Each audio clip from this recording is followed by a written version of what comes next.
Assalamualaikum warahmatullahi wabarakatuh.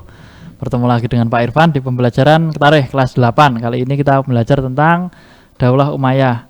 Nah, kesempatan kali ini kita akan mempelajari apa itu Daulah Umayyah. Nah, kita lanjut ya. Kok apa itu akhlak? Oke, ini sebetulnya apa itu Daulah Umayyah gitu ya. Nah, Daulah Umayyah merupakan negara Islam yang didirikan oleh Muawiyah bin Abu Sufyan.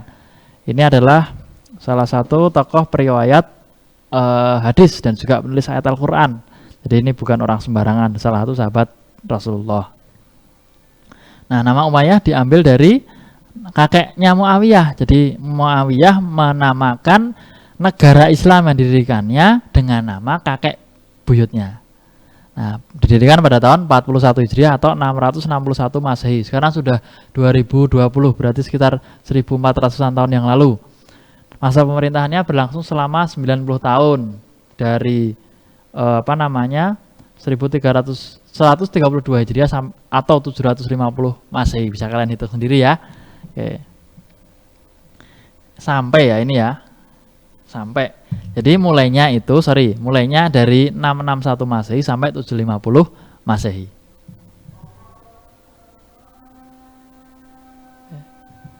Tokoh Daulah Umayyah.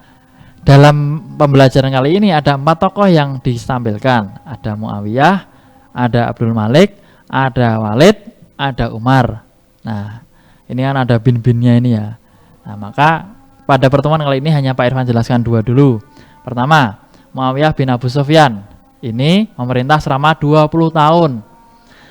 Memeluk Islam pada tahun 7 Hijriah. Setelah 7 tahun Nabi Hijrah, merupakan saudara ipar, jadi masih keluarga Nabi Muhammad. Penulis wahyu Al-Quran dan periwayat hadis, dan prinsip pemerintahannya adalah memberikan pelayanan kepada semua golongan, memperkuat keamanan, dan mengawasi langsung urusan negara, baik yang besar ataupun kecil, langsung dikomando oleh khalifah. Dan pemimpin dinasti Umayyah itu disebut sebagai khalifah. Kalau negara kita ya presiden gitulah.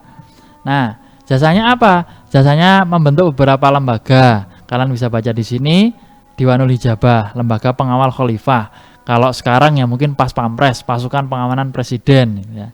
Membentuk Diwanul Khotam. Jadi departemen pencatatan, jadi kayak Kementerian Sekretaris Negara gitulah. Yang ketiga membentuk Diwanul Barid, yaitu pos menyampaikan surat-surat. Mendirikan kantor pencetak mata uang, jadi mendirikan sendiri ya. Jadi tidak dari tergantung pada kantor yang lain. Membentuk Sohibul Khorat, jadi pemungut pajak. Dan juga perluasan wilayah Islam sampai ke Afrika Utara, sampai ke Konstantinopel atau Istanbul Turki, perluasan wilayah ke timur Kabul hingga Multan. Inilah jasa Muawiyah bin Abu Sufyan. Banyak sekali lembaga-lembaga yang didirikan. Dan jangan sampai kebalik ya. Oke, lanjut. Kita lanjut ke Abdul Malik bin Marwar. Ini salah satu khalifah yang sangat menonjol dan ada beberapa jasanya. Yang pertama adalah dia meresmikan bahasa Arab sebagai bahasa resmi negara, bahasa pokoknya. Mengganti mata uang Romawi dan Persia yang sebelumnya ditetapkan sejak zaman Nabi, lalu dia ganti dengan mata uangnya sendiri.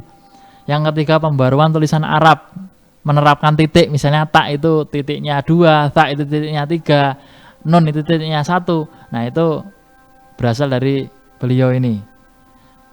Di awal mulanya ada Gubernur Hajjaj bin Yusuf yang menerapkan tanda titik pada huruf Arab. Tuh.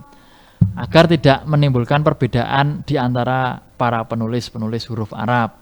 Yang keempat, pembaruan bidang politik, membebaskan pajak dari pemeluk Islam.